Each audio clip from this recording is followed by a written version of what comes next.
Friends, welcome back to my channel. जय श्री कृष्णा। महाभारत युद्ध में जब द्रौपदी को धर्मराज युधिष्ठिर ने दांव पे लगाया, उसी समय पांडवों ने बहुत बड़ी गलती कर दी, जिसमें कौरवों ने उन्हें जीत लिया। इसके बाद जब द्रौपदी को भरी सभा में बालों के साथ घसीटता हुआ दुशासन लाता है, तब द्रौपदी बहुत सारे प्रश्न सबसे करती है कि धर्मराज युधिष्ठिर ने सबसे पहले मुझे हारा कि अपने आप को हारा, क्योंकि एक हारा हुआ व्यक्ति किसी की स्वाधीनता को दांव पे नहीं लगा सकता।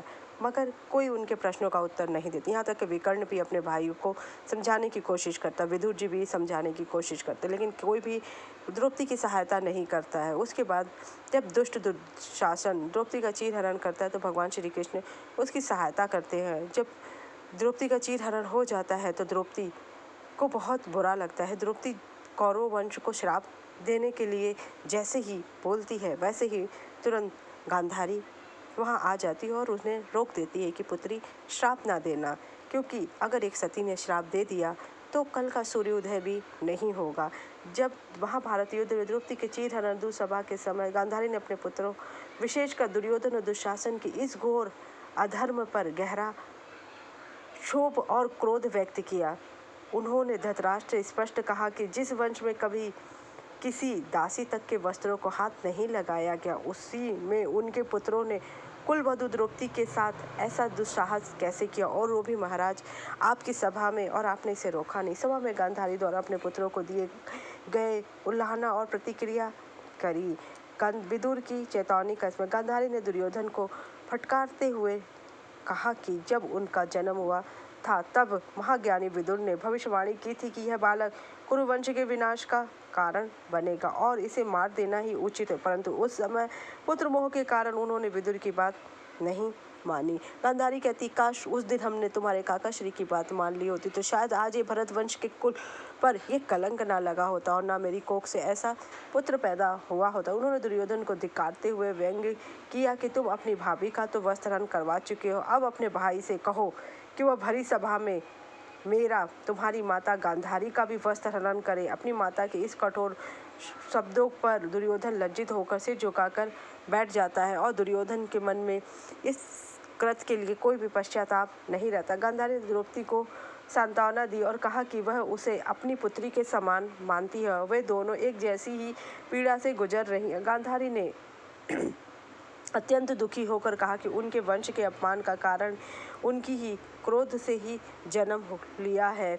महाभारत में गांधारी को सत्य और धर्म का प्रतीक माना जाता है और भले ही वह अपने पुत्रों के प्रति अत्यधिक स्नेह थी, लेकिन चीरहरण जैसी कुरीति घटनाओं का उन्होंने कभी समर्थन नहीं किया। इसके बजाय उन्होंने धृतराष्ट्र के पुत्र मोह और कौरवों की सभा के इस अन्यायपूर्ण निंदा का घोर विरोध भी किया। गांधारी ने थोड़ी समझदारी दिखाई, मगर बहुत कम। जब असली मुद्दों की बात आई तो उन्होंने कोई खास कोशिश नहीं की। हमें यह बात माननी पड़ेगी कि उनके हाथ में ज़्यादा कुछ भी तो नहीं था, क्योंकि धृतराष्ट्र को समझाने वाले लोग काफ़ी चतुर थे। शकुनी से बेहतर साजिश, कपट और छल कोई और नहीं कर सकता था। और जब भी गांधारी या धृतराष्ट्र ने किसी मुद्दे पर पीछे हटना चाहा तो दुर्योधन ने आत्महत्या करने की धमकी दी। दुर्योधन ने अपनी पूरी जिंदगी कोई चीज़ अपने मन मुताबिक ना होने पर इसी का सहारा लिया, चाहे उसकी मांग कितनी भी मूर्खतापूर्ण या गलत क्यों ना होती। धृतराष्ट्र को मानना पड़ता, क्योंकि उनका बड़ा बेटा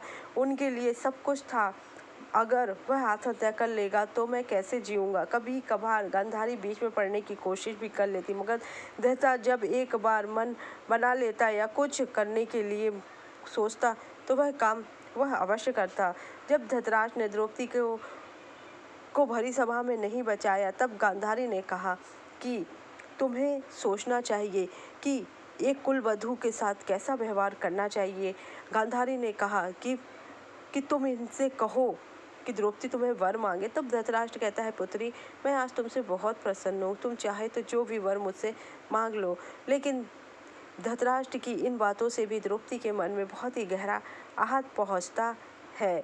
तो जब धृतराष्ट्र ने द्रौपदी से वर मांगने को कहा तो उसने अपने 5 पतियों को मुक्त कराने की मांग की। गांधारी ने धृतराष्ट्र को समझाया कि उनके पुत्रों के कुकर्मों के कारण ही कुल वंश का नाश हो सकता है, जिससे धृतराष्ट्र ने पांडवों को उनका राज संपत्ति लौटाना चाहा, लेकिन दुर्योधन उन्हें नहीं देना चाहता था युद्ध के बगैर। अगर आपको मेरी जानकारी अच्छी लगी तो मेरे चैनल को लाइक कीजिए, सब्सक्राइब कीजिए, शेयर कीजिए। जय श्री कृष्णा।